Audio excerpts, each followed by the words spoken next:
Това е момента, в който разбрахме, че не е кафявата маркировка. Асене! Връх Каменица за един ден. Дали е възможно или не, утре рано сутрин предстои да разберем. Всеки ни казва, че за да изкачим връх Каменица в Пирин планина са ни необходими цели 2 дни. Ние обаче открихме един маршрут, който, по думите на опитните планинари, които ще ни преведат поне до половината преди да продължат по пътя си, ще успеем да си скачим до върха и да се върнем за 12 часа, без шофирането до там, разбира се. Пътят, по който ще преминем е следния. Тръгваме от град Радомир, където живея, след което целта е да стигнем до Попина лъка. Там оставаме колите. Продължаваме пеша до Хижа Беговица. Може би за час и 40 до 2 часа. От Хижа Беговица тръгваме по Козята река и трябва да стигнем до Кози езера. Там нататък не знам, може би ще ни обяснят къде точно трябва да се отклоним. Може би ето тук някъде, по билото, и да достигнем до връх Каменица. Пътя ще бъде изключително тежък, няма да има много вода, а това е оборудването, което ще си вземем. Ще се опитам да снимам влог само с ето тази камера, за да не ми тежи. Естествено, поне 3 литра вода в раницата. Взели сме си портативна батерия. Още една портативна батерия, която може да играе ролята и на фенерче, ако се случи така, че ще се прибираме по-тъмно. И накрая, но не на последно място, сме си взели лютив спрей против мечки, кучета и глигани. Предупредиха ни, че по пътя е имало ферма с крави, там пазили много големи кучета, така че хубаво е да си имаме нещо. Забравих да спомена, че горе в планината няма много обхват, затова ще се ориентираме само чрез тази карта на Пирин планина. Със сигурност ще бъде доста интересно, още от сега ми се повдига адреналина, имайки предвид, че не съм чак толкова опитен планинар, така че приятно гледане.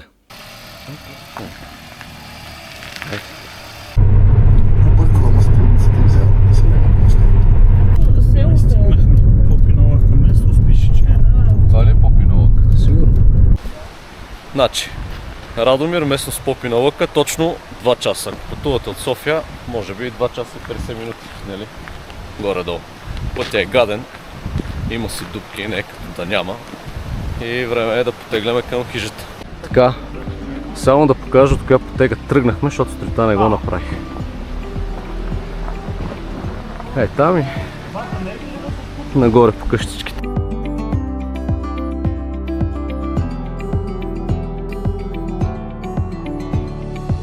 Значи сега на практика от хижичките директно през гората нагоре, защото е по-пряко.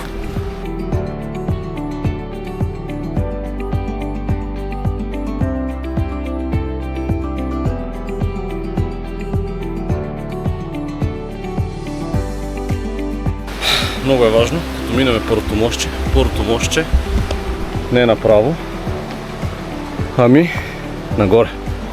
Е така. Натам. Второто мостче нагоре.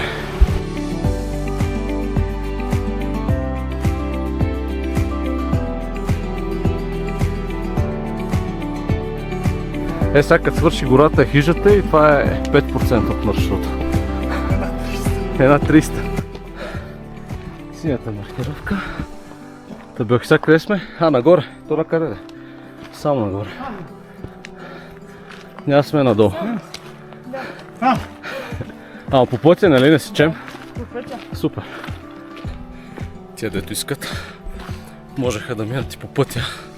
Обаче било 2 часа и половина. Ние сякахме направо. На път към хижата. Хижа Беговица. Ние се отклоняваме насам. Иначе яки са. Да, има бунгалца. Яко. Значи не натам, а натам покрай хижата. Има чешмичка. По-добре си. И мало е влек. И мало е влек. Място за палене на огън. Диня. Да. Било е.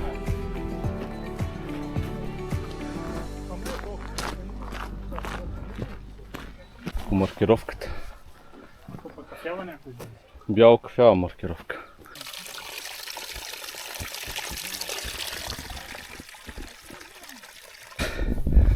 От хижата нагоре е доста по-полегато. Не е толкова стръмно вече. Ама това е стръмно. От полегато почва да ти се вижда. Да, ама... друго си е, като знаеш, че 1/3 от денивелацията вече е мината. За 1 час. 1/3. Това само на отиване. Значи... Това е момента, в който разбрахме, че не е кафявата маркировка. И сме объркали още от хижата. Айде пак надолу. О, да. Сега трябва да се върнем или чак до хижата, или по-надолу да подсечем. Ужас. Ще смъкнем 130 метра денивелация. Да. На мен ми светна лампата, защото пише покрай реката. Ние не тръгнахме покрай реката. И сега какво? Сечеме. Тук ни го дава, а ние дойдохме оттам. Така е, като объркваме. Сега ще сечем. Според мен тая маркировка е направена за такива като нас. Деца обърквали. Сега ще видим дали ще стигнем до реката. Ама я чувам. Значи сме на прав път. Да, ето синя и жълта. Покрай реката. Не беше чак толкова страшно. Не беше толкова страшно, да. Това е жени. Значи, пак по синя и жълта маркировка. Не е покафява.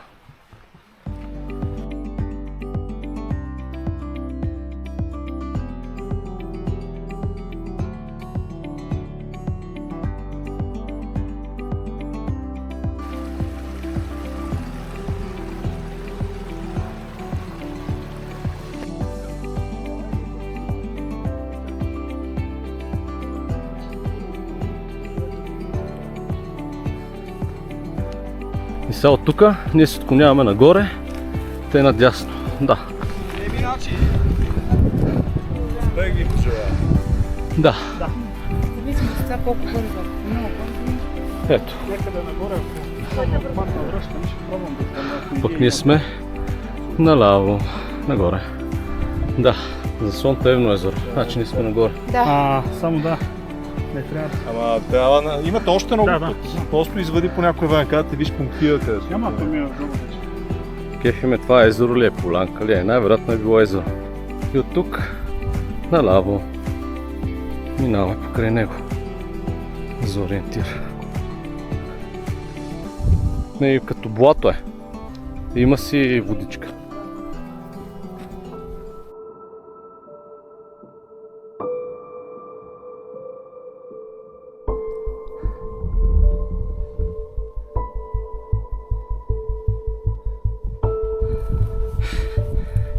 Аз оставаме ти е това. Изкачихме се до някъде. Тук където се разклоним. Ето го отзад пирена, който го познаваме. Целя в камъни. Се направо.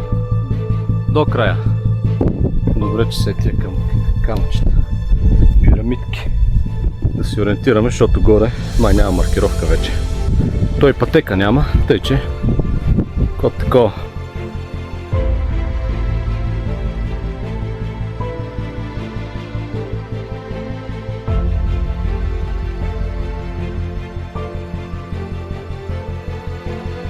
То няма пътека, бе.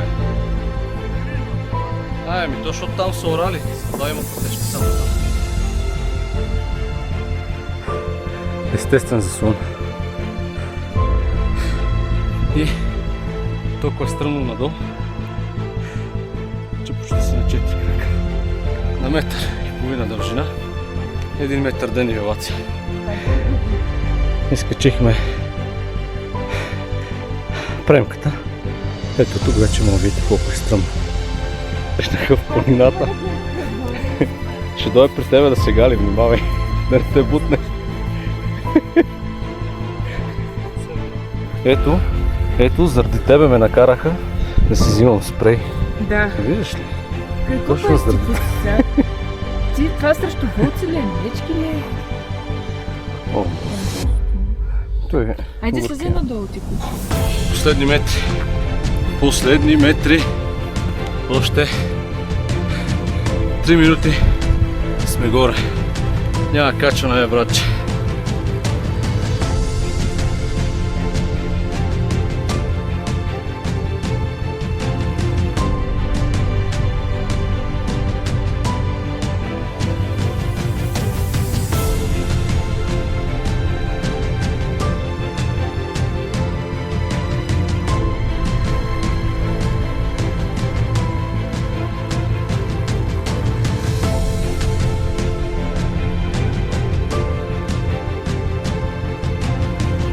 И как е чувството да си на Синаница? Долу не викаше така. 3 без 15 и време да се връщам. Айде да снимам набързо и да тръгвам. Оба! Все едно съм на върха на света. Малко така се чувствам. Еми ето, че успяхме, брато. Каменица за един ден. Чакай, не сме се върнали. Качихме я. Ние качихме, ли? Ние качихме. И да не се върнем. Няма проблем. Това прозвуча много. Обаче информацията е лъжлива, защото виж колко много хора са качили за един ден. А всеки ни казва 2 дни и 2 дни. Но на практика каменица се изкачва за един ден. И от двете страни при това се изкачва за един ден. И кръгово мога да стане. Просто зависи колко си лут и колко бързо ходиш. 5:34. Тръгнахме от Радомир. 7:30 на Попина лъка. 2 часа без 10 минути на каменица хапнахме и в момента е 3 часа без 10 минути. Предполагам, че ще слезнем доста по-бързо, отколкото сме се качили. Направо си отвесно. Сега в момента снимам наклона, че от тебе до тебе е 1,5 метра разлика. А? Да. Тоест, буквално 1 метър зад тебе и е 1,5 метра по-високо. Тук реално може да се види каква е денивелацията. Там. Там. И там. Ама там. Там за първи път ми стана лошо, там. Там. На зелената тревичка. Там за първи път ми стана лошо и отгоре пак ми стана лошо. Много ми е лошо. Това викам на Денис, ако намерим начин да дойдем с джип до хижата, ще се справим. Това ни е следващия маршрут. Всичките. Въпросът е, че каменица, виж как е, от тук изглежда много тъпо, ама явно от другата страна. От другата страна. Тя така прави за гърляги тези, тук да кажа ни ги. Изглежда по-ниска. Да. От това. Изглежда много тъпо тук. Да. Тони, какво ядеш? Боровинки. Вкусни ли са? Да. Някой ги опикава някаква крава? Ай, надолу. Стигнахме хижата. Горе-долу. Реално това е пътеката, по която трябва да тръгнем. Тук сме объркали. А не нагоре. Ние тръгнахме нагоре, но трябва да тръгнем надолу. Само като видя още в началото, погледни какво е човек. Мали! Това сме го изкачвали. Ужас! Ужас!